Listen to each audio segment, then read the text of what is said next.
पति का किसी और महिला से अफेयर चल रहा है और उसको इस बात का शंका है, तो वो क्या करती है कि उस दिन से अपने पति का ध्यान रखती है।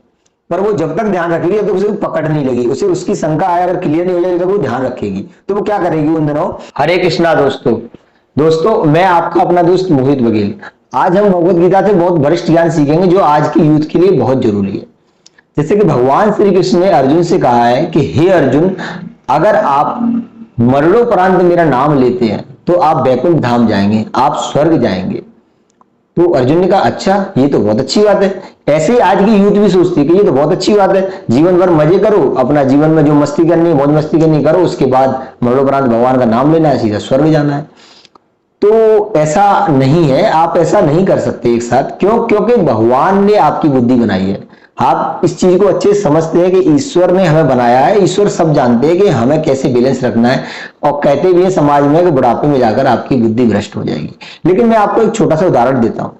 जैसे कि आप रास्ते से जा रहे हैं और आपका अचानक से छोटा सा एक्सीडेंट हो जाए और आपके हाथ में लग जाए या पैर में घिस्सा लग जाए, उसमें उस टाइम आप सड़क पर बैठे हुए हैं, कोई व्यक्ति आगे बोलता है अरे भैया राधे राधे, तो आप उससे क्या बोलोगे? अरे तो ये राधे राधे की पड़ी है या मेरे को पैर में लग गई है। इसका मतलब यह है कि आपको छोटा सा संकट आने पर आप ईश्वर का नाम नहीं ले सकते। क्यों? क्योंकि आप संकट आने पर सब भूल जाते हो, सिर्फ अपना पेन याद रखते हो। ऐसे ही मरणोपरांत जब आपके प्राण निकल रहे होंगे तो 40,000 बिच्छुओं का डंक मारने के बराबर पेन होता है। तो आप उस टाइम तो ईश्वर का नाम ले ही नहीं सकते। एक ही कंडीशन में ले सकते हैं कि आपने जीवन भर लिया होगा वो नाम, मतलब नाम जब किया होगा, अभ्यास किया होगा उस नाम का, जब ही आप ले सकते हैं। तो इसका अभ्यास करना कैसे है? सबसे पहली बात तो ये है। तो इस चीज को मैं आज की लाइफ के अनुसार बताता हूं कि जैसे कि कोई व्यक्ति है, वो काम कर रहा है किसी मार्केट में, उस मार्केट में अभद्र लोग रहते हैं। अभद्र लोग मतलब हर 4 वाक्य में एक गाली देने वाले लोग रहते हैं।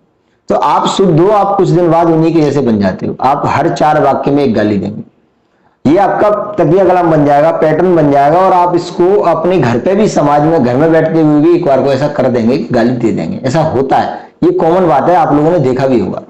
या कोई व्यक्ति है जिसका अपनी बोली में हर एक बात बोलता है, अरे यार फलाने के यहाँ मैं गया था, अरे यार फलाने ने मुझे बुलाया, अरे यार फलाने का एक्सीडेंट हो गया, अरे यार फलाने के दावत में जाना है। हर एक बात में वो फलाना करके बोलता है, क्योंकि उसका वो तकिया कलाम बन जाता है। तो जो तकिया कलाम बन जाता है, उसी के आधार पर उसकी जीवन लाइफ का पैटर्न है, जो लैंग्वेज का पैटर्न है, वो उसमें चेंज हो जाता है।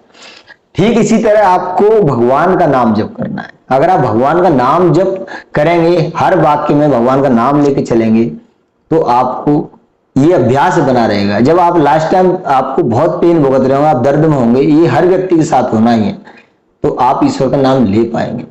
तो ये करना आसान भी नहीं है। आपको इस शास्त्री तो वो नहीं जो आपको जीवन भर भगवान का नाम नहीं करना है, मालाएं फेरनी है जो आप कर सकोगे। तो आदमी सोचेगा यार हम ये कैसे कर सकते हैं, भगवान पूरे दिन तो हम पूजा करेंगे तो फिर कैसे कर पाएंगे। तो इसमें कुछ लोगों का ऐसा होगा कि यार हमारा काम ही ऐसा, हम कैसे भगवान की पूजा कर पाएंगे। भगवान की पूजा करने के लिए हमको शास्त्र थोड़ी है, पूरे दिन अपनी आरती पढ़ते रहे, यही करते रहे, हम पे काम भी तो, अब जीवन में सब कुछ करना है, कैसे कर पाएंगे। तो आप इस चीज को ऐसे समझे कि भगवान ने 4 वर्ल्ड सिस्टम बनाए थे। उन 4 वर्ल्ड सिस्टम में पूरी सृष्टि के लोग जीते हैं, ब्राह्मण, क्षत्रिय, वैश्य और शूद्र। इनके अलावा 5वां वर्ल्ड सिस्टम धरती पर नहीं है, चाहे वो इंडिया में हो, चाहे वो दुनिया के किसी भी कोने में हो। तो आप इसे, ये कोई कास्ट सिस्टम नहीं है, ये वर्ल्ड सिस्टम है। इसको हम लोगों ने कास्ट सिस्टम में ढाला था बाद में। मैं आपको बताऊंगा कि वर्ल्ड सिस्टम में क्या होता है कि कोई भी व्यक्ति इनमें से किसी भी वर्ण को चुन सकता है अपनी बुद्धिमत्ता के अनुसार। तो अगर किसी व्यक्ति का शिक्षा देने का भाव है, पढ़ने का भाव है, टीचिंग करने का भाव है और शास्त्र पढ़ने का भाव है, तो वो व्यक्ति ब्राह्मण कहलाएगा। मान लो कि वो अच्छा पढ़ता है, अच्छा ज्ञानी है और लोगों को शिक्षा दे रहा है, स्टूडेंट बना रहा है, आगे उनका भविष्य अच्छा कर रहा है, तो वो ब्राह्मण माना जाएगा। या कोई व्यक्ति है वो सेवा भाव से रहता है और अपने रक्षा करता है, देश की, समाज की, अपने परिवार की, और कोई अभद्र करता है उसका सामना डट के उनसे लड़ता है, मतलब रक्षा करता है हमारी, तो वो व्यक्ति क्षत्रिय कहलाएगा। उस व्यक्ति का उत्तरदायित्व है कि वो ब्राह्मण की भी सेवा करेगा, ब्राह्मण की भी रक्षा करेगा, वैश्य की भी रक्षा करेगा, क्षत्रिय की भी रक्षा करेगा और एक शूद्र की भी रक्षा करेगा। इसका मतलब ये नहीं है कि वो अपनी अपनी रक्षा करेगा। ठीक इसी तरह वैश्य का काम होता है। वैश्य होता है व्यापारी।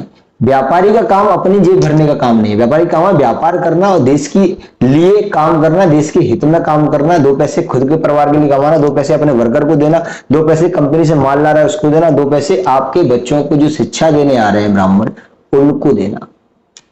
उसका काम ये है। इसी से देश चलता है। ऐसे ही पूरी दुनिया में देश चलता है और ऐसे ही पूरी दुनिया में आज भी होता है, लेकिन थोड़ा हमने पैटर्न चेंज कर रखे है कास्ट सिस्टम की वजह से। शूद्र का काम यह है कि वो शूद्र है, मान लो कोई श्रमिक व्यक्ति है, वो व्यक्ति अपना भी घर का काम करेगा, आपके यहाँ भी वर्किंग करने आएगा, आपके ब्राह्मण के यहाँ भी जाएगा, एक क्षत्रिय के यहाँ भी जाएगा, एक व्यवसाय करने वाले के यहाँ भी जाएगा। ठीक इसी तरह आप हमें चारों वर्ण में रहना है। और भगवान कृष्ण को पता था कि सृष्टि में भगवान पर क्वेश्चन उठाने वाले लोग भी आएंगे, इसलिए भगवान ने ये इन चारों वर्ण सिस्टम में भगवान ने खुद को भी अपने अपने रोल किए। जैसे भगवान जब कंस को मारने गए तो भगवान एक क्षत्रिय थे, भगवान ने गौ सेवा करी है, इसका मतलब वैश्य थे। भगवान ने रथ चलाया है अर्जुन का, सारथी रहे हो तो भगवान शूद्र रहे हैं। और भगवान ने उसी रथ पर अर्जुन को ज्ञान दिया है, भगवत गीता जैसा, जिस ज्ञान से आज हम सीखने की कोशिश कर रहे हैं, वो ज्ञान दिया है। तो भगवान एक ब्राह्मण भी थे, उन्हें वो चारों अपने रोल धरती पे करके गए जिससे कोई व्यक्ति उनके लिए क्वेश्चन ना उठा सके। ठीक इसी तरह से हमें इन चारों वर्ण में रहते हुए ईश्वर का नाम लेना है। अब वो कैसे होगा? वो ऐसे होगा जैसे कि कोई महिला है, वो महिला का पति का किसी और महिला से अफेयर चल रहा है और उसको इस बात का शंका है, तो वो क्या करती है कि उस दिन से अपने पति का ध्यान रखती है। पर वो जब तक ध्यान रखेगी जब तक उसे पकड़ नहीं लगी, उसे उसकी शंका आए अगर क्लियर नहीं हो जाएगी तो वो ध्यान रखेगी। तो वो क्या करेगी उन दिनों, जैसे कि घर का काम कर रही है तो भी अपने पति का ध्यान रखेगी, घर में बर्तन मांज रही है तो अपने पति का ध्यान रखेगी, घर में खाना बना रही तो भी अपने पति का ध्यान रखेगी। उसका दिमाग वही होगा कि वो क्या कर रहा है, लेकिन काम बहुत अच्छे से करेगी, काम में कोई कमी नहीं रखेगी जिससे किसी को शंका ना हो। और उसका पति आया तो उसे भी शंका ना हो कि मेरा पीछा कर रही है। अपने परिवारजन को अच्छे से खाना देगी, अपने पुत्रों को अच्छे से खाना देगी, मतलब पूरे घर को संभाल के चलेगी, लेकिन ध्यान उसका वही रहेगा कि वो क्या कर रहा है। ठीक इसी तरह हमें अपने व्यवसाय को भी ऐसे ही करते रहना है, अपने जीवन युद्ध को ऐसे लड़ते रहना है और ईश्वर का ध्यान रखना है, जिससे कि हम अंतिम समय में अपनी लैंग्वेज पैटर्न में ईश्वर का नाम जप ऐड करना है, इससे हम अंतिम समय मरणोपरांत भगवान का नाम जप कर पाए, भगवान का नाम ले पाए, मरणोपरांत भगवान का नाम हरे कृष्ण ले पाए, जिससे कि हमारा उद्धार हो, हम वैकुंठ धाम जाए। हम जिस तरह से ईश्वर के यहां से आए हैं उसी तरह से हम ईश्वर के यहां पर जाए। तो मित्रों आज के लिए बस इतना ही। आपको मेरी वीडियो कैसी लगी कमेंट बॉक्स में बताएं, लाइक करें, शेयर करें और ऐसे रोचक वीडियो देखने के लिए, ज्ञान की बात समझने के लिए हमारे चैनल को सब्सक्राइब करें। हरे कृष्णा।